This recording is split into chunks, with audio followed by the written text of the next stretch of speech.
Hello, good morning, good afternoon, good evening, depending on the time you are watching this video. So I remain your humble host, still on this channel where we are educating ourselves on chemistry. In our last class, we discussed about nature of matter. For those of you that have not watched the videos, I will advise you to go and do that.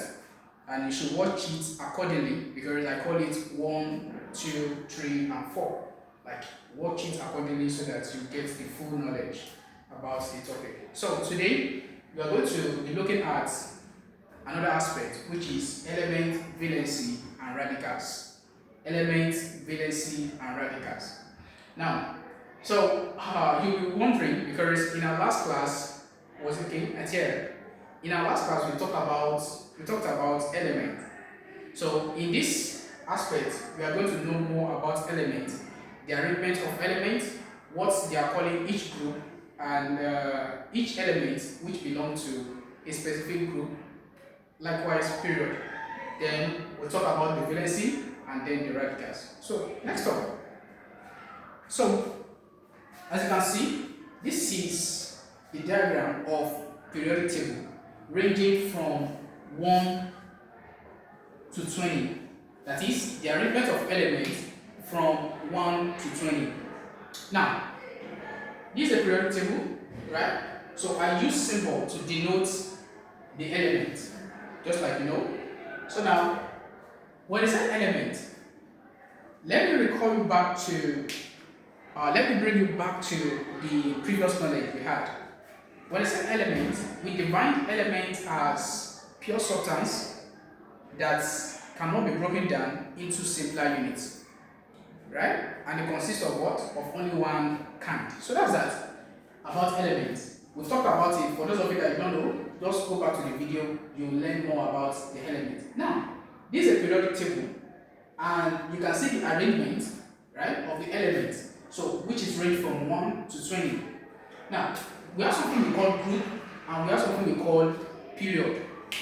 When I say group is the vertical arrangement of elements in the periodic table, while period is the horizontal arrangement of elements in the periodic table. So, this is a periodic table, right? So, if I said the vertical arrangement of elements in the periodic table, I mean by this. Right? So meaning that I will call this group 1. All elements here downward are referred to as group 1, group 2, group 3, group 4, group 5, 6, 7, then 0. Meaning that if I ask you what are the elements in group 1? Hydrogen, lithium, sodium, and potassium. What are the elements in group 2? Beryllium, magnesium, calcium. What are the elements in group 3? Boron, aluminium. What are the elements in group 4? Carbon, silicon, and so on and so forth. Yeah? Now, I define period. I said period is the horizontal arrangement of elements in the periodic table. Now, look up. This is period 1, period 2, period 3, period 4, like that, like that. So now, if I ask you, what are the elements in period 1? I will say hydrogen and helium. What are the elements in period 2? Lithium, beryllium, boron, carbon, nitrogen, oxygen, fluorine, neon.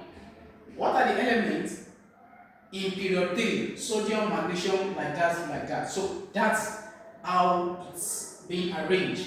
The vertical section, the vertical arrangement is referred to as what?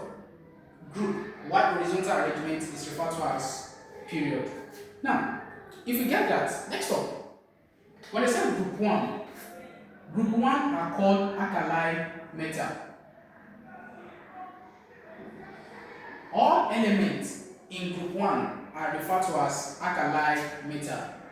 While all the elements in group 2 are called alkali earth metal. Alkali earth metal. Group 3 are non-metal except an element which is aluminium that is metal. Let me recap. I said group 3, all the elements in group 3 are non-metal except an element which is aluminium. Now next up, group 4. Group 4 are also non-metal. So let me just put it like this. Group 4 are also non-metal. Let me put it non-metal. Group 4 are also non-metal except an element which is silicon, that is metalloid. Now, group 5. Group 5 are also non-metal. Group 6 are non-metal. Group 7, they are non-metal too, but they have a specific name which is given to them, which is halogen. So, halogen are a set of 5 elements, right? They are a set of 5 elements which are fluorine, chlorine, bromine, astatine, and iodine. You get? So these are all these sets of elements. This set of elements are called halogen. I said group 7, they are also non-metal, but a specific name being called is halogen. They call them halogen. Now, these halogen are set of 5 elements which are fluorine, chlorine, iodine, bromine, astatine. So they are set of 5 elements. So that's that. So but they are also called non-metal. Now, the last one here, which is group 0, is called inert gas. Inert gas, or you call it noble gas, or you call it real gases. So we can call them any of these names. You can call it inert gas, you can call it noble gas, you can call it real gas. So this is the aspects of periodic table of the elements ranging from 1 to 20. Let me take it again, just for you to get it better. I said group 1 are called alkali metal, group 2 are called alkali earth metal, group 3 are non-metal except the element aluminium, which is metal. Group 4, they are non-metal except the element called silicon, which is metalloid. Group 5 are non-metal, group 6 they are non-metal, group 7 are also non-metal, but they are called a specific name which is called halogen. Halogen are a set of 5 elements, fluorine, which are fluorine, chlorine, bromine, astatine, and iodine, right? Then the last one, which is group 0, they are called inert gas or noble gas or real gas. So that's that. Now, next up. So if they ask you, give one example of metal, you should know how to pick them, right? So purely group 1 and group 2 are non-metal. Group 1 and group 2 are metal. All the elements in group 1 and group 2 are purely metal. But we have alkali metal and we have alkali earth metal. Alkali metal is group 1, while alkali earth metal is group 2. So next up. Now, let's talk about valency. That's that on elements.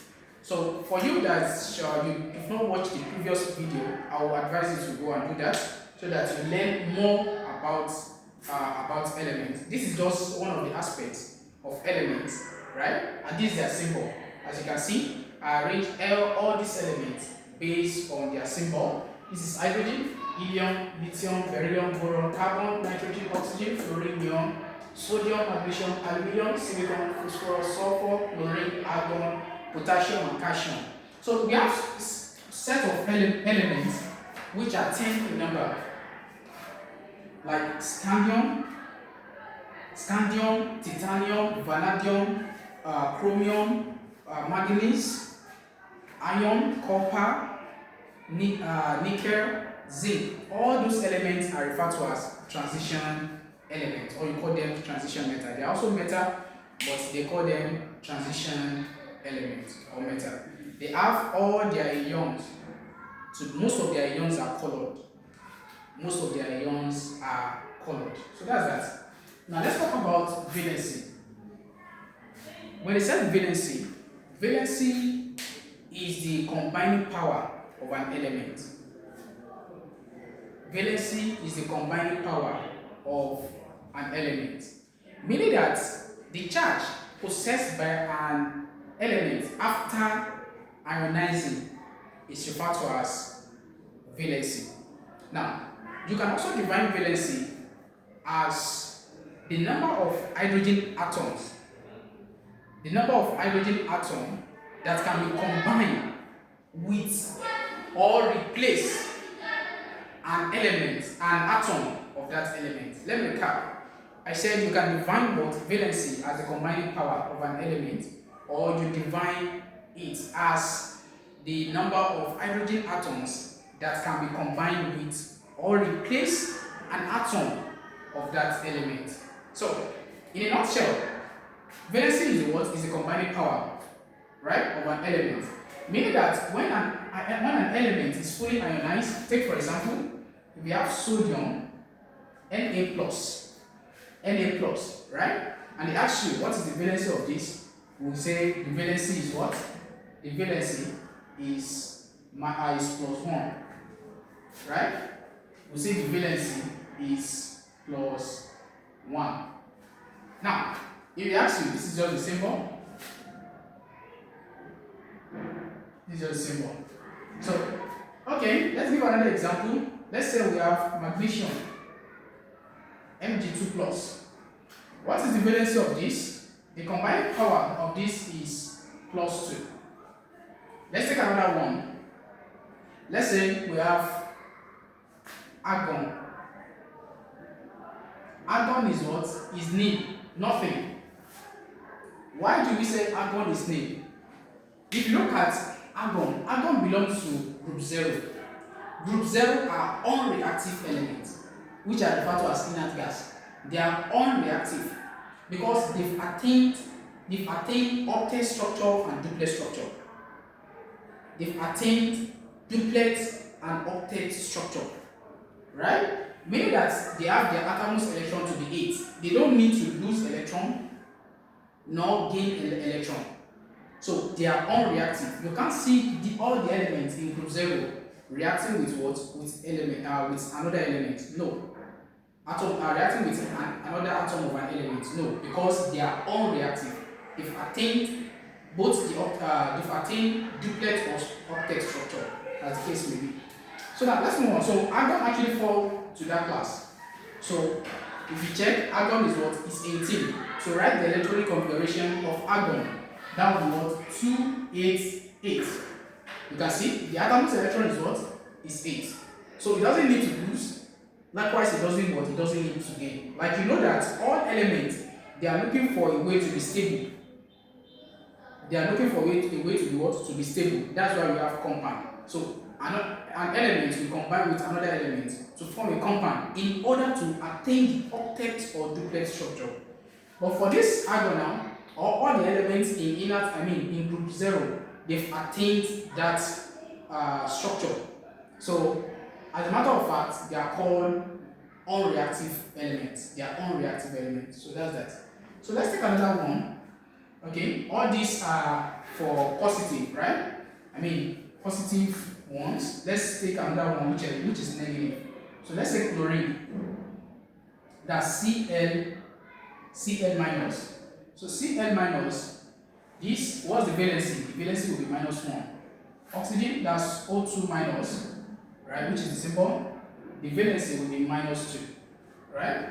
So, and so on and so forth. So, all these are the examples that we give under valency. Sodium, right, when it's fully ionized, they ask you what is the valency, that's +1. So as for the rest too. So that's that. Now, next up, let's talk about radicals.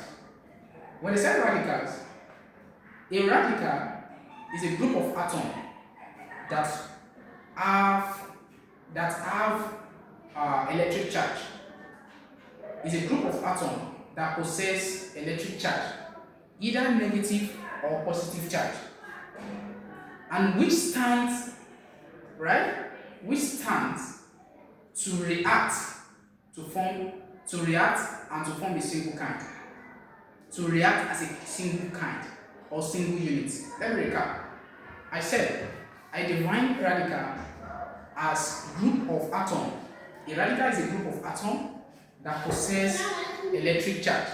This electric charge can either be negative or positive charge, right?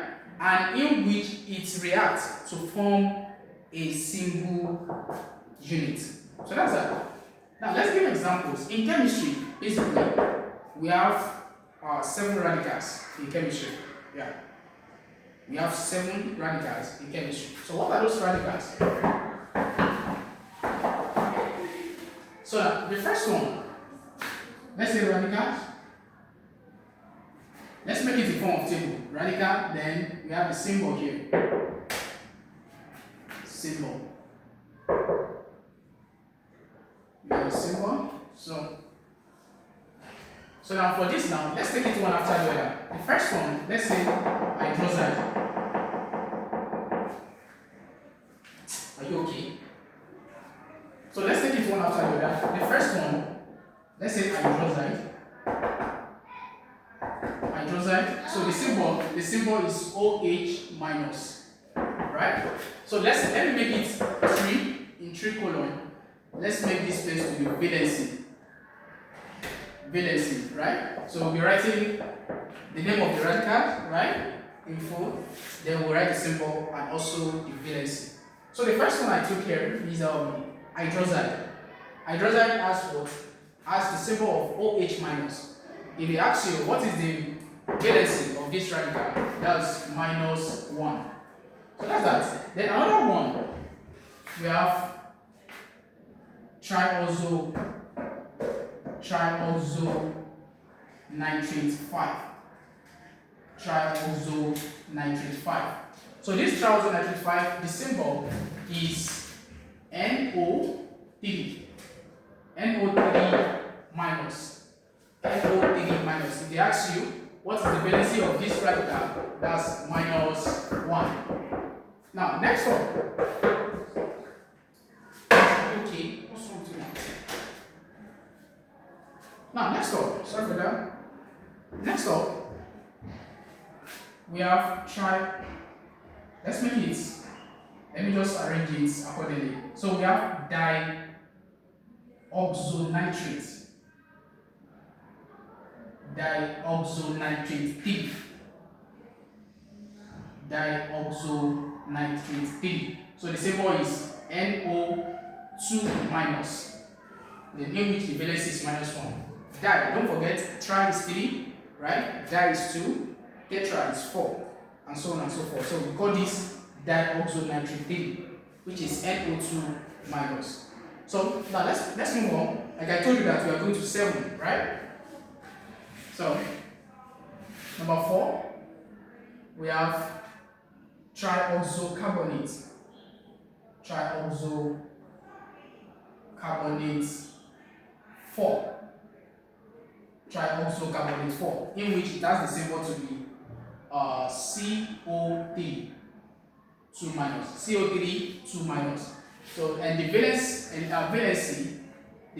is -2, right? The next up, the fifth one, right? The fifth one is let's say tetraoxosulfate. Tetraoxosulfate 6, right? Tetraoxosulfate 6. So it has the symbol to be SO4 2 minus. SO4 2 minus. They ask you what is the valency of this? The valency is -2. Now, next up, we are going to 7, like I told you. So the sixth one, we have it to be ammonium.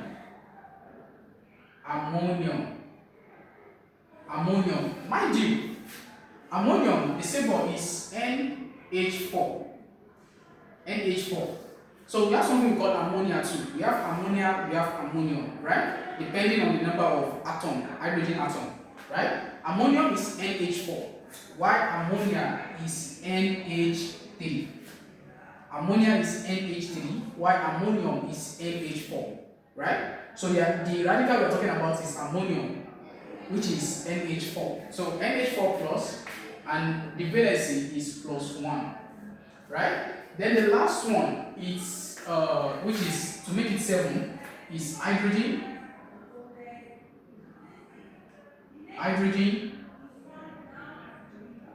hydrogen trioxocarbonate, trioxocarbonate,